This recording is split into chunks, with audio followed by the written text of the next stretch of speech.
Meeting is being live streamed.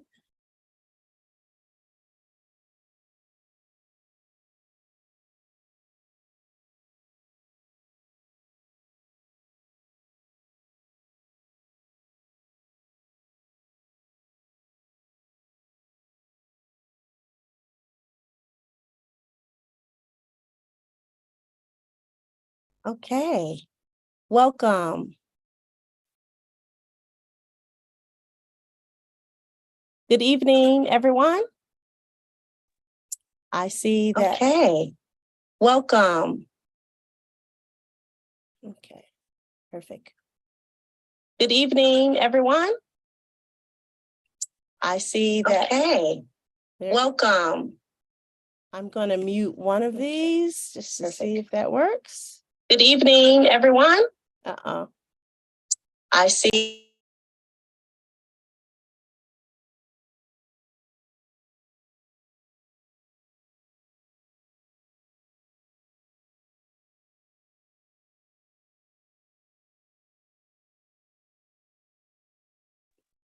Thank you for coming tonight. We are glad to have you here. This is our LandCorps 30 days for not only beloved community. Thank you for coming tonight. We are glad to have you here. Please bear with us 1 second. We're going to turn off one of these cameras. LandCorps 30 days. Please bear with us for not only beloved community.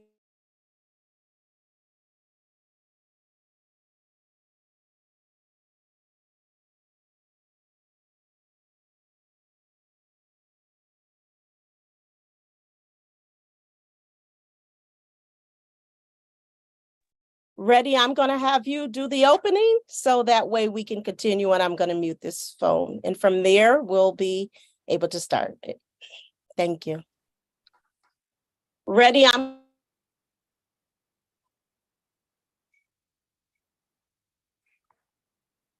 Hello, peace and blessings. Can everybody hear me all right? Yes. Yes? Yes. Yes. All right. I would first like to thank all of you for holding space with me. Thank you for sharing your knowledge and wisdom and life experiences with me. I hope that I can add to yours. It's an honor to be in your presence. I'd like to start with a poem that I wrote. hold on 1 is, second. It's Let an me honor just to be start in your over. presence. Hold on, please.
Okay, now try. Ready.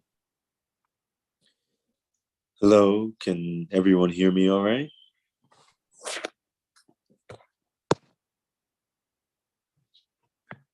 All right. I'm ready with LandCorps here. And I'd like to... No. Okay, what we're gonna do is I'm gonna stop the Zoom, and I think that's probably I'm ready with LandCorps here. And I'd like to... No.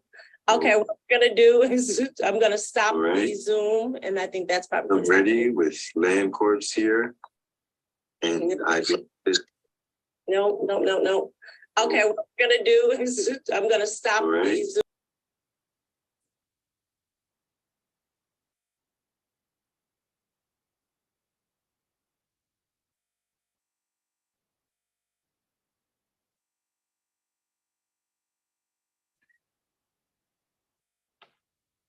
All right.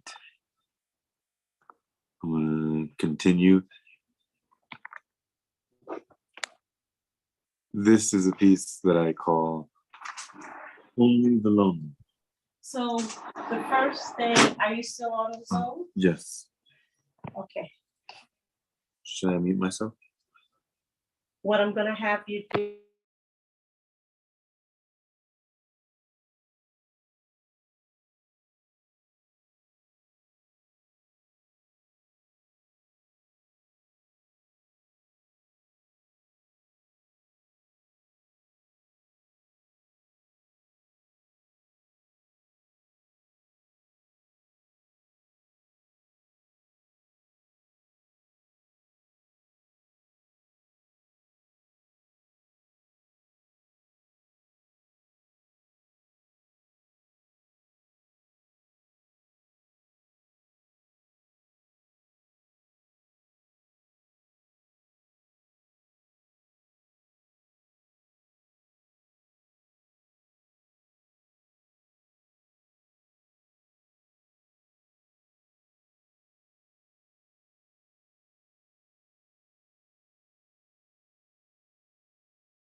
Okay, welcome everyone. Sorry about the interruptions.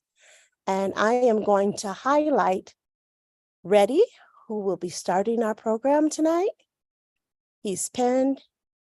And Reddy, I'm going to give you the cue and feel free to start the program at that moment.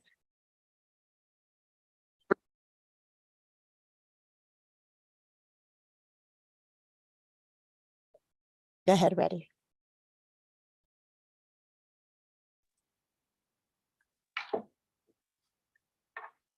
Hello, everyone. Peace and blessings. I would first like to thank you all for coming here and holding space with me, sharing your knowledge and life experiences with me.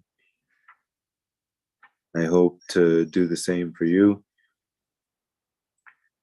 I would like to start the program with a poem that I wrote in the interest of unity here at LandCorps, working together, living communally among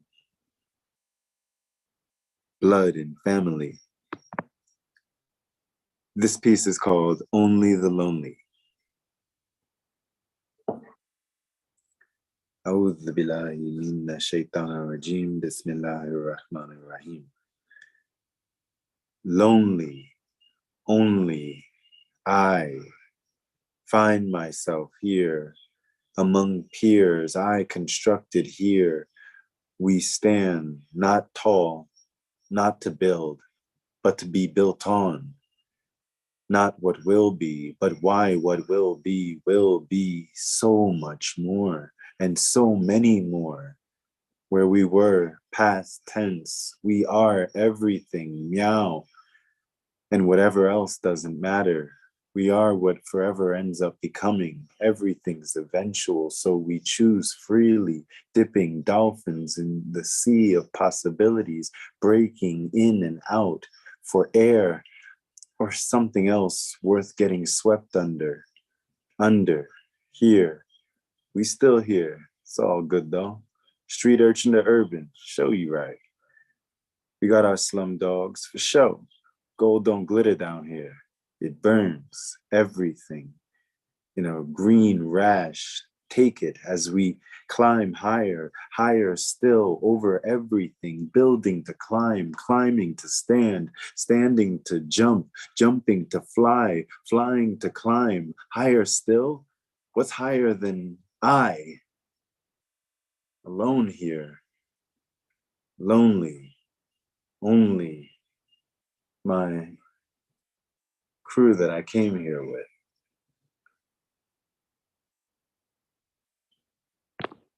Thank you. Ashe, Ashe. Thank you all. Good evening. We are grateful to have you here on land with us. As we say, for those that know the motto of the Parable of the Sower Intentional Community Cooperative that hosts this LandCorps for 30 days, in the spirit of our ancestors, we say, from the youth that came out of the Campumzico, as long as the sun shines, the water flows, and the grass grows, may our ancestors keep us. Ashe. Thank you. Ready for that wonderful poem? Let's give thanks for all the synergy. If you all see the deer behind us, the land and the escape of us being on land like our mother, Africa. Here we are for 30 days to do the same. To live in beloved community for us, beloved community, most people say because of Martin Luther King. We say because we see a future, a new economy that will grow us back to our natural way, the way of how we would live in a village, circulating even $1 7 times as we once did, even in this country. So I am grateful, not only for the poem that Reddy has, but for our guest for this evening. And so without delay, I want to say I am grateful for our political education speaker tonight, who really knows about this piece that we're trying to do, even though it's 30 days right now, because of bringing back that feel of the village. Some of us have said the village is broken. And we have societies from Umoja Society, Kujichagulia Society, Ujima, Ujamaa, Kuumba, Nia, and then Imani societies as we live here. Time banking for 35 hours a week. And then for those elders, 15 hours. For our youth, 15 hours. And the disabled for 15 time banking hours. So our guest tonight, I am so grateful because of the New Economy Coalition with the Black Solidarity Economy Fund, because of the work that our guest speaker does at the University of Chicago, because, and I'll let her tell you more, of the importance of going back to our natural mind. Some will say she's carrying on the work of what Jessica Nimhard Gordon started with a book called Collective Courage. And it will bring, and I'll let her talk about more of the book that's coming, but the work that she's doing right now is really been about the solidarity economy. And what that means for us is, how do we remind ourselves of the Colombos, the Las Sociedades, the Pilinques, the Susumas, the villages, strong, always at peace, ready to defend, Pumzico, we would even say. So I am grateful, and without delay, I pass this mic over to my comrade, my sister spirit here, Stacy Sutton. Okay. Everyone say Ashe. We like to come off mute. Call and response. Don't forget Ashe. Ashe. Ashe. Oh. Ashe. Assalamu alaikum. Stacy, thank you for coming. Thank you, Alita. Thank you for the warm welcome, and thank you, Brother Reddy, for that beautiful poem. I feel the energy. amongst you, and it's coming through the technology, and I feel it deeply. So I'll just give a little introduction to who I am and why I'm here, or what brought me here. But I think I'll tell you the reason I'm here is for my comrade Alita. She invited me, so if she invites, I show up. But more importantly, I'm here because of your vision, the vision, that your collective vision to build space, to hold space, to fortify your community, and to live intentionally. And all of those aspects, all of those dimensions are things that I think about quite a bit, and I'm awed by your practice. So I just want to start with that, and so and also with a thank you for doing that hard work, right? In some ways, going back to what we understand as a tradition may seem natural, but within this context that we currently live, it's hard work. It's hard work. So thank you, each and every one of you. I don't know all of you, but thank you for doing it, to show, because you're showing others that it's possible. And that's important for me for a number of reasons. And so this is my introduction. So I'm a professor in urban planning and policy at University of Illinois, Chicago. So not University of Chicago, but University of Illinois, Chicago. And I say that the distinction is important because, one, mine is a public institution, and two, there's a deep commitment to social justice. And I identify as a scholar activist. So without the activism, without engagement in my community, the scholarship is not particularly useful for me, right? Because I do scholarship in the service of the work that we're doing in communities. Yeah. So it's not just these theoretical questions, although they could be interesting. The questions that motivate me, that keep me up, that get me up, are questions that we as community are grappling with. Like, how do we do this? What do we need? Where are the resources? What does our history tell us? What's possible in areas that we haven't visited, right? So I do think there is a role for researchers to bring information back to community and to share with the broader communities, with the world, what we're doing, right? So that others can see that, we're actually doing this. This isn't just fantasy, although fantasy, again, is important. So I've been in Chicago for 8 years now, just made 8 years. But I am a native New Yorker, and from Brooklyn. And that's important for this because, as someone who is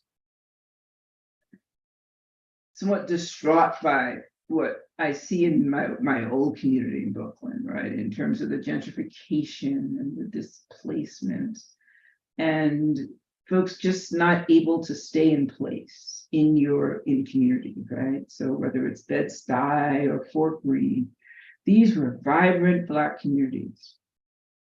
And my research early on, when I was still in school, was focusing on Black Brooklyn, especially Fort Greene and Clinton Hill, and Bed-Stuy, to really understand how the Black businesses in those neighborhoods were contributing to community, right? So this interest goes way back. And then to focus on how gentrification, right? And for those of you, I'm sure you're familiar with the concept, but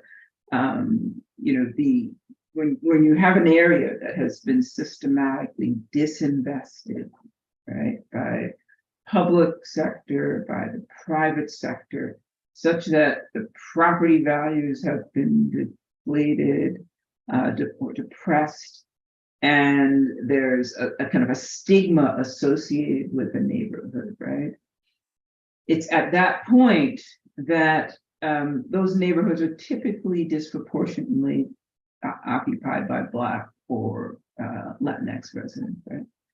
And it's at that point that something gets catalyzed, right? That those neighborhoods, whether it's because of the beautiful architecture or some kind of cool spots in the area or proximity to, a highway or to downtown, those areas become interesting once again.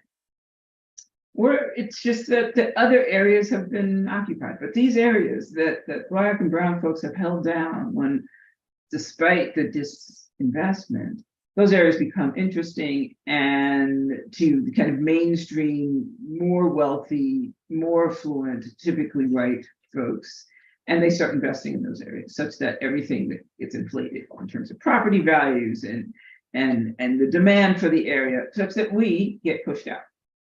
And so we've seen this in Oakland, we've seen this in Brooklyn, we've seen this in parts of Chicago, we see this all over. It happens again and again and again. So one, I studied that process, but more importantly, what I've been really focused on is how we come together in these various communities and build the communities that we want to occupy. We build the community that we call home, right? So I'm calling this, the project is called Real Black Utopias.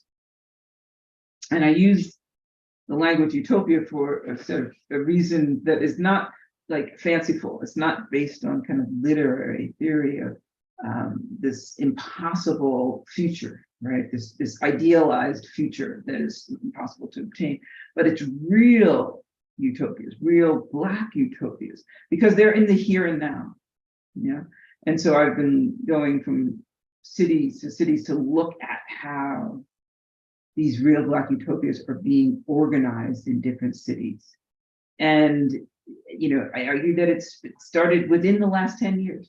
There is a legacy that we're building on, a legacy that I know you know about, that goes, well beyond 10 years. It's the legacy of our resistance, of the Maroons, of the Quilombos, and the legacy of the communities that we built, the Bed-Stuys, the West Oaklands that we held down for decades, but then something happened. And so we're going back to building these types of communities. And so for me, Real Black Utopias, and what I'm interested in is understanding the elements. Some are focused on kind of housing and community land trusts. How do we acquire more land so that we can have our self-determination and situate ourselves on the land? How can we provision for ourselves? So how do we build businesses that we can collectively own so that it's not one person getting wealthy, but collectively we own and control these businesses, which we call cooperatives. In some places, it's cooperatives, it's community land trusts, it's time banking, as you know. It's sometimes it's beyond just the very local, but you look at other things like public banks and so forth. So there are a lot of practices that we can identify in cities, in communities across the country. And so that's really what I'm focused on, right? I'm looking at these various places that have what I call ecosystems, these real Black utopias that have an ecosystem, a solidarity economy ecosystem. And it looks different in each place, but there's some fundamental elements that are common across places. So I'm going to pause there for a second, because I'm interested in understand if folks have heard of the solidarity economy. So I'll just start there. Are folks familiar with the term solidarity economy? Anybody? Yeah, well, Alita, I know you are. I don't know if other people are. Well, let me just give a quick definition. So we use this term. The interesting thing is you're operating a solidarity economy. You've created a solidarity economy, right? You're part of a solidarity economy. The beloved communities is part of solidarity economy.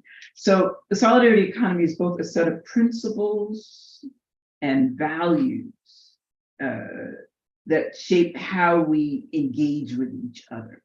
So in terms of the primary principles of the solidarity economy, solidarity or cooperation, I'll actually show, it might be easier to just pull it up on my screen so you can see it.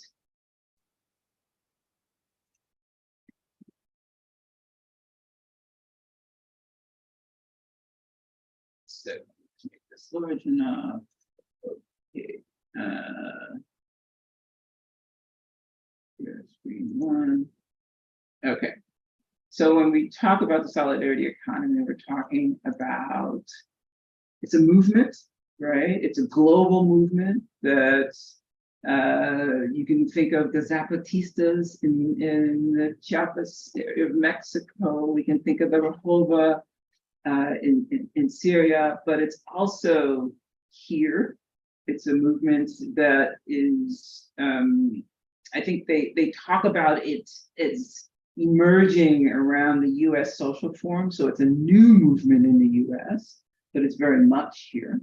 And it's grounded in a set of values and principles, right? It's a post-capitalist set of values and principles that have a set of practices that are associated with it. And I'm going to just talk a little bit about these practices. So I'll show you. So it is a movement. It's a set of values and principles. It's also a set of practices. And we talk about it as a framework, meaning it's a way of connecting our values and practices to a system that it ultimately wants to erode capitalism.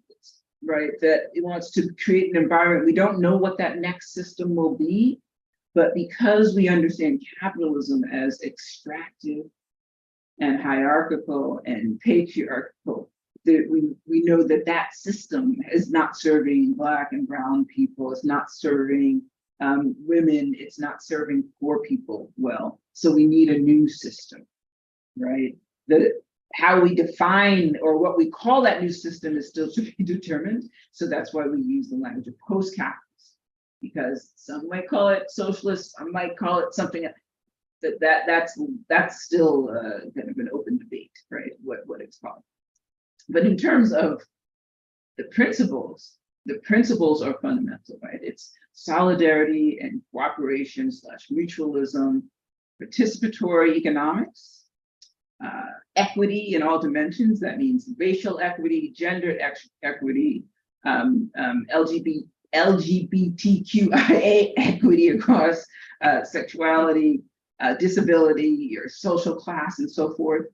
A critical focus on sustainability, ecological sustainability, right? We know that we're in a period of climate change that promises to disrupt the way in which we engage with each other. And so if we don't make fundamental changes, we know it's not sustainable. And we also, within solidarity economy, this idea of pluralism, and which is always the value that people are the most confused by, because it doesn't mean that everything can be part of the solidarity economy, but it means that it's not a one size fits all. It's not, if you subscribe to these values and practices, you very well may be within the solidarity economy. So for instance, if you are part of a worker cooperative, a worker-owned cooperative, or community land trust, or a beloved community, an intentional community, most likely those are solidarity, you're part of a solidarity economy. However, if your intentional community is organized around heteropatriarchy and fascism and white supremacy, it doesn't matter that it's an intentional community. That it's an affront on the values of the solidarity economy, right? So although one would say, well, it's an intentional community, that doesn't fall within the solidarity economy because its values are at odds with what we value. So I'm going to stop sharing. All right, so I say all of that to say, when we talk about the solidarity economy, we're not just talking about one thing, right? With the New Economy Coalition, which is an organization, a membership organization, in which Elite is quite active, of entities, organizations typically that are part of the solidarity economy. And there's a broad range. There's over 200 organizations across the US. Some are doing housing, some are doing community land projects, some are doing food justice projects, some are doing worker-owned cooperatives, limited equity housing cooperatives, and so forth. So there are at least 15 different what we call practices that fall within the solidarity economy. Here, I'll just show you so you can see the scope. Here we go. And this is an old list, but it's everything from worker cooperatives, different types of cooperatives, even unpaid care work. There are different time banks we see are here. CSAs, community supported agriculture, community land trusts, credit unions, public banks, and so forth, participatory budgeting, right? So there are a lot of practices that fall within solidarity economy. And so what I've been focused on are how different Black-led, Black-centered formations within places, typically cities, how they're being established. So what are the various mechanisms? No place has all of these things. But typically, if you have worker-owned cooperatives and land trusts in an area, you typically also have some support services to help them get started. It could be like a SELP or other entities that are providing technical supports. I'm interested in the values that they articulate and how they practice those and live those values. And I'm interested in what motivated that work, right? We all come from, our genesis story is typically kind of bound up in how we're living our lives kind of later in life, right? I started with my story of being a Brooklynite and being a very proud kind of Black Brooklynite and seeing the disruption in my communities in multiple stages. One, there was the public sentiment and disparaging kind of view of Brooklyn as quote unquote Black ghetto, even though I thought it was a beautiful, wonderful place to be and grow up. And then once it became alluring to those with money, it displaced, community. So that experience forms how I, approach this work. And I think that's probably common for most of us. I'm just going to show one more. That's it. One more kind of slide that helps us think about the solidarity economy.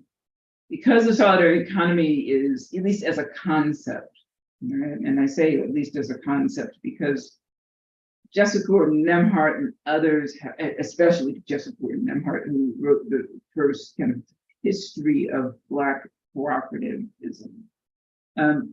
We've been doing this work and these practices from the time we were brought to this country. That's our mutual aid and mutualism and solidarity were required for our survival. So, but the concept, we may not call it solidarity economy, or we didn't call it solidarity economy then, but the practices are familiar. And so what this image is showing is it's both in English and Spanish, because the practice of solidarity economy and the nomenclature, the language is from Latin America, right? The early articulation of solidarity economy, what comes from Latin America. Although, as I said, the practices are far broader. And it migrated here in the early 2000s. But again, how we've been practicing it, how we hold it is unique for each community. And so once again, I'm just kind of awed by the way, at the intentionality in which you're taking up this work and persevering, right? And relentlessly focusing on, acquiring land, which is often the most challenging component, right?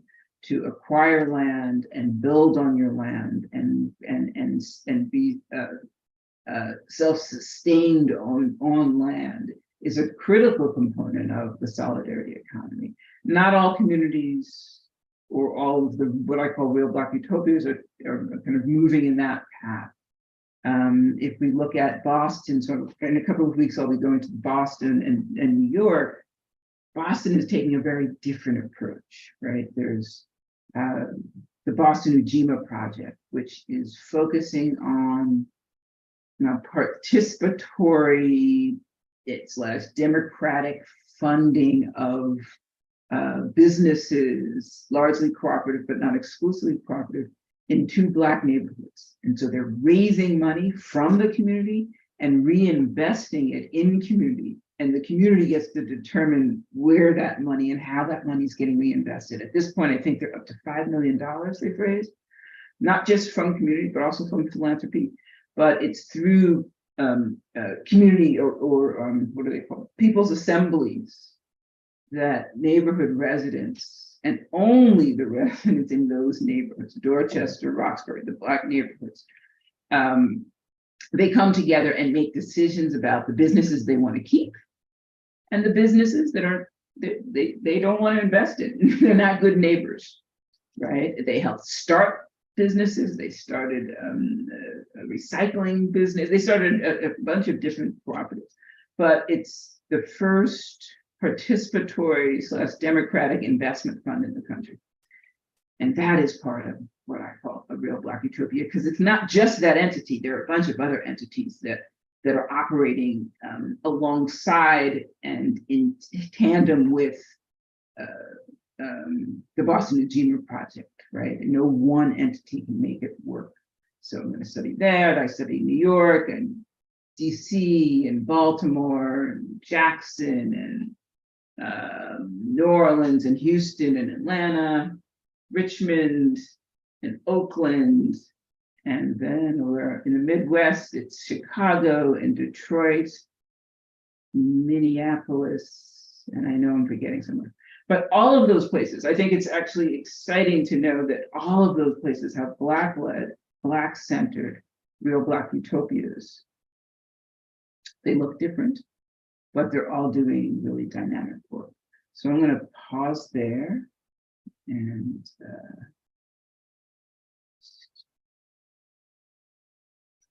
some new people have joined. Yeah, this has been really good. Thank you. So rich, so much to be grateful in hearing what you're doing, some of the familiar terms, but it's always good to go over this stuff because some of us have done it. If we were cooperative members, a lot of members are non-cooperative members. So the lessons are continuously because of we're doing the Rochdale principles. We are glad to hear also because the Ujima Project we're members of them, just like East Bay Permanent Real Estate. So it's always that connection of our Echo Village. And some of you all that are here tonight have been on those calls with the Ujima Project and others. But yeah, we want to be like them. We have been, before they started, members and friends and comrades and roommates with them. And so it's good to hear that. I do want to open it up now, though, and just raise your hand with the emoji or your physical hand. And I'm going to take myself out of here so you, the audience, can ask a question. So please, if anyone can, please raise your hand and I will allow you to come and ask our professors, Stacy Sutton to, yes, okay, to come in and ask a question for her. Anyone, hands raised or emoji?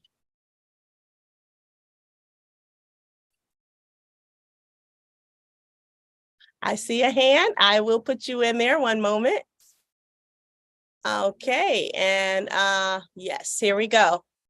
Feel free, ready to unmute yourself and ask the question.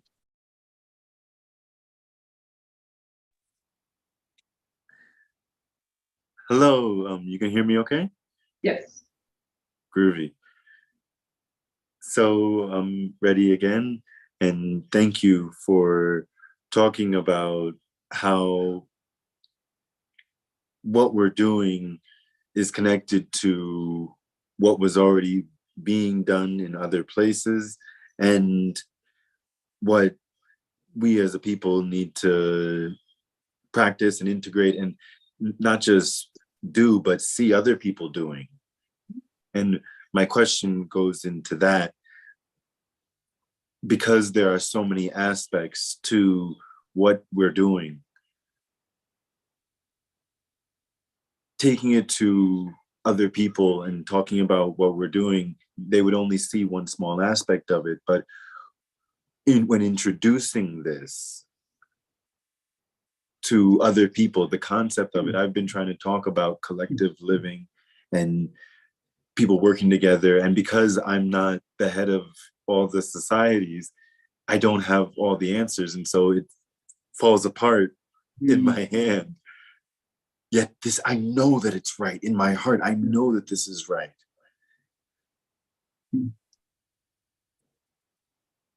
To word that into a question, do you find that it's better to talk about it and get people interested in it, or to invite people to it when it's already going on, saying this, pay attention? That's a good question. I don't know, quite honestly. I'm going to try to answer what I think is best. I think, you know, depending on who you're engaging, right? So how we would invite family, let's say cousins in, they might need to wait until they see it, right? They've heard us talk about it and they're like, yeah, whatever, okay. And, you know, but there are other people, your passion, your interest, your excitement, your enthusiasm will get them interested and engaged, right? So I think it's really up to you, to an individual, to determine that. But one thing that you just said, Reddy, is really important, that it's hard to articulate the complexity of all the components that we're holding and living, right? And, you know, even just trying to talk about the work that I'm doing, there are different components, right? And so it's hard to follow. It might be hard to follow a kind of a logical path. Although I didn't do it really well this evening, what I try to do when I'm talking to students is just focus on one of the elements, right? Just focus on the one that I think will resonate most to bring people in. It doesn't take a lot. What's interesting is if you could just make a very clear, succinct statement, it doesn't take a lot to convince people. And the reason I believe that's the case is because a lot of us are hurting, because we recognize the status quo, the system that isn't working for most of us. So to hear about something different that somebody's actually excited about, that looks and feels like me, yeah, I'm good. That's what I want to. That's what you want to focus on, right? Because we know this thing that we're in isn't working.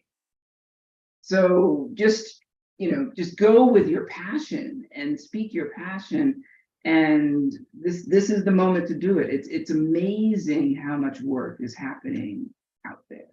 And now trying to connect it. I love hearing that you're connected to Boston Achievement Project, and so many other, like that's, I feel like my work, again, as the researcher, is to help document some of that and disseminate, right? So that you can cross-pollinate more, so that you the cases that you didn't know of, perhaps I can share some of that information so that you can make those connections. And I can document, Jessica Gordon Nemhart's collective courage went from, let's just say, 1865 to 2010. And so now, we have to continue to document the work. And I see that as part of my project. I see someone else's hand. Did I see someone's hand? Yes, Yes, maybe. I see you. I'll put you in and feel free to ask your question.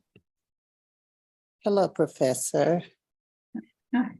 I wanted to know if it's practical to be a part, if it's practical to be a part of a cooperative as well as work like a regular job.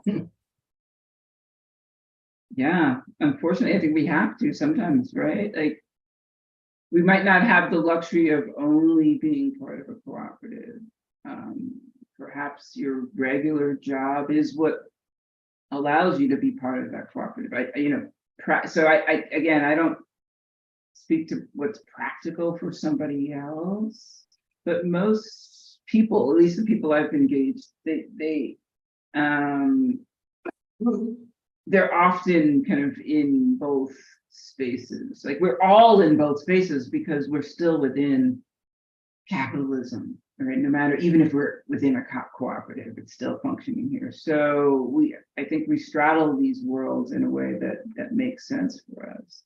Ideally, your regular job, can help convince the boss to convert it to a worker-owned cooperative. That would be ideal, right? So that the workers own the enterprise.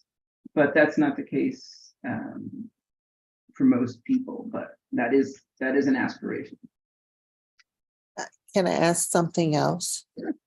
Okay, have you ever heard of Miss Bohemian Soul, Jewel Pearson? She is in the tiny home space, but she's been connecting with Black farmers so that individuals can kind of trade some of the space on their land with work. You know what I Oh, mean? interesting. Yeah, no, I don't know. What is the person's name? What is the sister's name? Jewel, Jewel Pearson.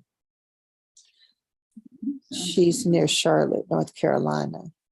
No, then I don't know this person. I mean, the tiny home movement is also picking up a lot of momentum. And I will say, because I'm a professor and a professor of urban planning and policy, tiny homes are both intriguing, and I think it actually has the potential to address the crisis of the unhoused, right? But because I'm a planner, I see all of the ways in which city policies are inhibiting us from using that as a real tool for addressing houselessness. But this particular person I don't know, but I would look up. Charlotte is not one, and again, I want to just a shout out to anyone that from places that are not on my list of real Black utopias. It's not that they're not. It's that the criteria that I constructed when I began the project led me to 15 places, and I can't take on any. not for this project, but I imagine there are more out there. But the other thing I love that you say is how there's a tiny home movement and there's a food justice movement, and how they're coming together, right? That's what we have to do to sustain this work, right? We can't just focus on one thing. That we're all, it's a far more integrated approach that ends up being more sustainable, right?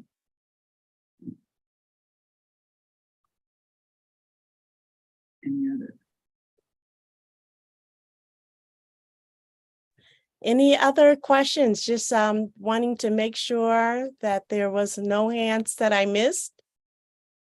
I mean, I could go on and on and on.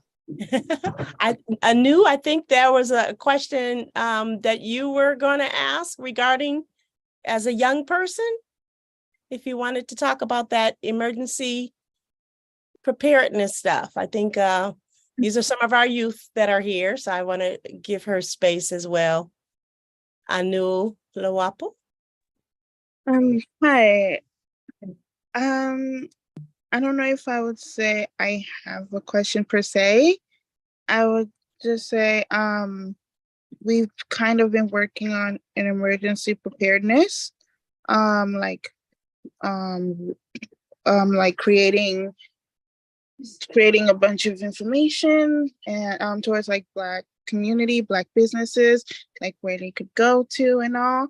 And we've also been creating like the Black bag, which is supposed to have like the emergency kits, like water bottle, flares, I guess, and like emergency blankets or something that can at least warm you up, heating thing, heating pads, and so many more. So that's just what we've kind of been doing so far. And I don't think I can think of any question yet, but yeah.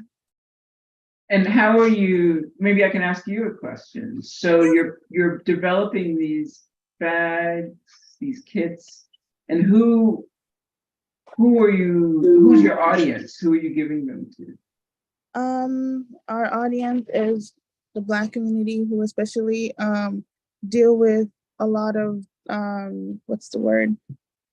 a lot of like climate issues that happen in their community, especially. Yes. Got it. Yes. I Climate also refugees. added Reddy. Reddy's also helping with that project. So if you wanted to jump in there too, Reddy. Yes, thank you, Anu, for talking about what we do on with reparations and with boots on the ground. And here at LandCorps, we were talking about what I've heard called a freakout bag.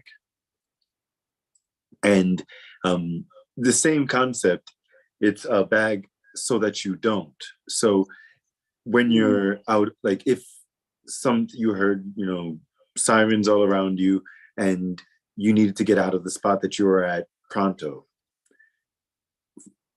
for you to have a bag in the corner of the room or wherever in the house where everything that would cause you to worry if you didn't have it is in that bag already. So that you don't freak out, you just grab the bag and go out, and even as you go out, you're not freaking out. So if you have any suggestions, because this is something that we will be doing here at LandCorps, any suggestions, things that we might have missed that you think everyone would need in the event of mobilization, in the event of an emergency, in the event of meeting up with other people? What was it like? Another thing that we intend to have in the freak out bag or the black bag, as Sister Anu put it, is heirloom seeds. And something that I've asked people is, in the event of an emergency, do you want a pound of gold or a pound of soil? Because someone might take the gold from you, but a pound of soil, especially with some heirloom seeds, you could be like, hey, wait a little bit, we can eat. Showing up to support is a valuable thing to have whether you're by yourself or in a group. And these are things that we want, not only for ourselves, not only for each other, but for our community, for us to keep our dignity, for us to be prepared, for us to be informed. This is what we're doing is all about, taking what we have and sharing it. And so yeah, I'm really, really excited about what we're doing at LandCorps here in the different societies. No, it's beautiful, absolutely beautiful. yeah, I mean, I've heard of these bags. Yeah, I'm always curious, like how large the bag, but you know, that idea of grabbing it and running, it presumes that it's small. Which always throws me into a tizzy because I'm a horrible packer. I feel like mine would be a bit of a suitcase. I'm good at the suitcase in the corner. But yeah, I don't know particular items. I mean, I can think, you know, I think we all individually have specific things that would have to be in there, but the essence, the seeds, so that we can start anew is, I think, crucial. Thank you. We have a couple more minutes. I just wanted to see, because we had the young person, Hope Anuluwapu, felt fulfilled in how we answered her question, or, you know, formalized some of the, getting her to think about questions, but also wanted to just see if Mama Afia, who's our elder, because we put our elders as well as our young people and the top priorities in intergenerational thinking. So Mama Afia, if you wanted to comment on anything Stacy has said today or question, we would love your feedback as well and dialogue with Stacy.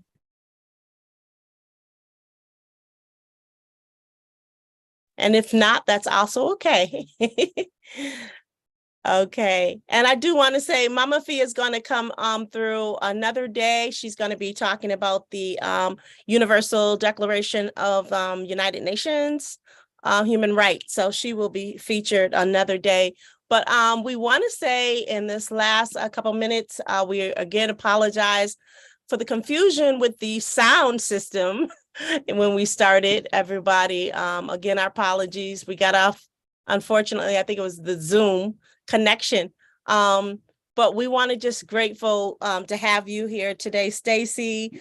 Please come back if you want to listen tomorrow. We have Jalil Montekim, who's from the Spirit of Mandela and what they've been doing. If you heard last week from Kwame Shakur, tomorrow, Brother Jalil Montekim will be coming from the Spirit of Mandela. If you don't know that, oh my gosh, I completely lost it. Paul Robeson. Yeah, Paul Robeson started that movement of Spirit of Mandela to make sure that the international courts hold the US accountable for genocide. And so Jalil represents the courts that happened 2 years ago, where they did convict the United States for genocide for African people, indigenous people, and people, political prisoners. He was a political prisoner.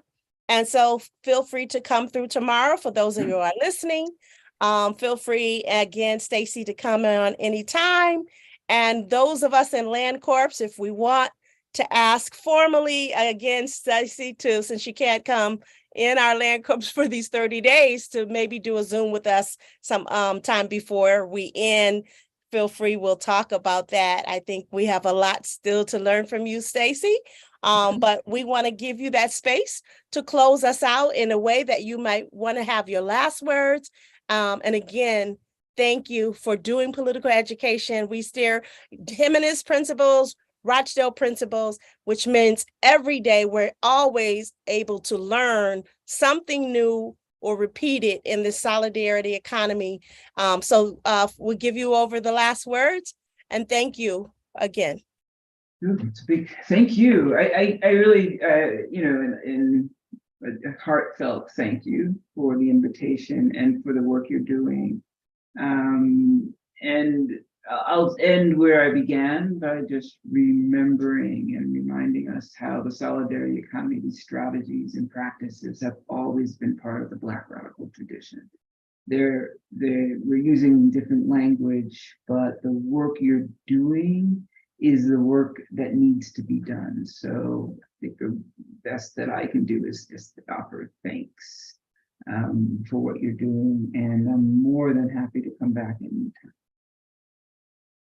Beautiful. And as we end every night, if you can all see the altar right there, it's always as long as the sunshine, water flows, and grass grows. May our ancestors help us. So with your fist up, we have to start off and end off in the right way. And we say tonight, it is our duty to fight for freedom. Our duty to win. If you can all turn off your mute. I forgot to say that part. Feel free to take your mute off. And so there's background, but we do say this together, and just repeat after me as Stacy was already ready. It is our duty to fight for freedom. It is our duty to fight for freedom. and it is our duty to win. It It is is our our duty to win. We must love and protect each other. We must love and protect each protect. We have other. nothing to lose but our chains. We have nothing to lose but our chains. And with this fist, this is solidarity and resistance. I say to you all, good evening. Thank you for coming. And we hope to see you tomorrow. Good night. Good night. Ashe. Ashe. All right. Thank you, Stacy. Thank you for bearing with us. Like I said, No my worries. Zoom just went berserk. Just echo here all Yeah. over. But I'll be able to edit it, and I'll make sure you get a copy. Okay, great. Thank you. See you. All right. Have a good night, Take care. everyone. For those of you that are still with the LandCorps, can you all hold on for 1 second? Mama Afia, we will see you Thursday. Mama Afia is doing the United Nations Declaration of thing. So I want you all to talk. We'll speak to her then. But yes, thank you all for coming. And I think what we'll have to do tomorrow, just to set the stage right, is to just make sure we get this the share screen first. And then that way it'll pop back, but it'll pop on there better with the YouTube. So let's do a couple of run-throughs tomorrow. We don't pick up Tahara at the airport until Wednesday. So let us do that just to make sure. And I just wanted to say thank you. We miss you already, Christine. Where are you? Girl. So listen, can you let us know if you can do an opening for tomorrow, Christy, if you felt open to it? No? Okay. I have some drama going on. Okay. Because Johnny, you were supposed to do the ending and you disappeared on me. What time is Good, it right. tomorrow? It's 6 o'clock every night. Oh, okay. Hey, Christy, can you pick up the young lady from the airport? That's not till Wednesday. She's Yeah. getting a car. She's getting a car. Oh, she's getting the car. What airport she coming in? I think Oakland, but she's got a car. Oh, okay, good. And so what I was going to do is have Justice drive her back here. But Christy, if you wanted to come also, it's always welcome. But I don't know what time. So I need to send everybody that itinerary because we need to go over like every part. But we are coming into Richmond when she comes. So that's where we want you after 2, if you can meet. Anu, you and I have a meeting tonight. So let's get off, everyone. And Anu, let's say by 7:30. Does that give you enough time? Yes, I'm Okay. honestly free till 30. Okay, 7:30. Good. All right, everyone. And Johnny, you can do that ending tomorrow since it happened. I completely forgot. I got distracted. What ending? I don't know what you're talking about. I asked Hi, you to say some words at the end, remember? You told me to. Hey, Christy, we miss you. We You miss you. too. Everything going okay? You said there's some things. Anything we can do? Nothing you can do, but just to let you know Right. that I found out they put a hold on my account because my job had some drama with my last check. So when I went to go cash this check, I come to find out I'm in the negative. They didn't tell me anything. Okay. Let's talk tonight. Can you call me in about an hour after I get off with Anu? Let me call you. I'll call you. Okay. All right. All Take right, care. everyone. Mother, We'll talk Father, about God, please watch over Christy and take care of her. take care of our families. And so it is. And so it is. Amen. Ashe, and so it is. I'll call you though. At Okay. noon, 7:30. All right. Good job, everybody. I hang up. Yes. Okay, I'm gonna go like this.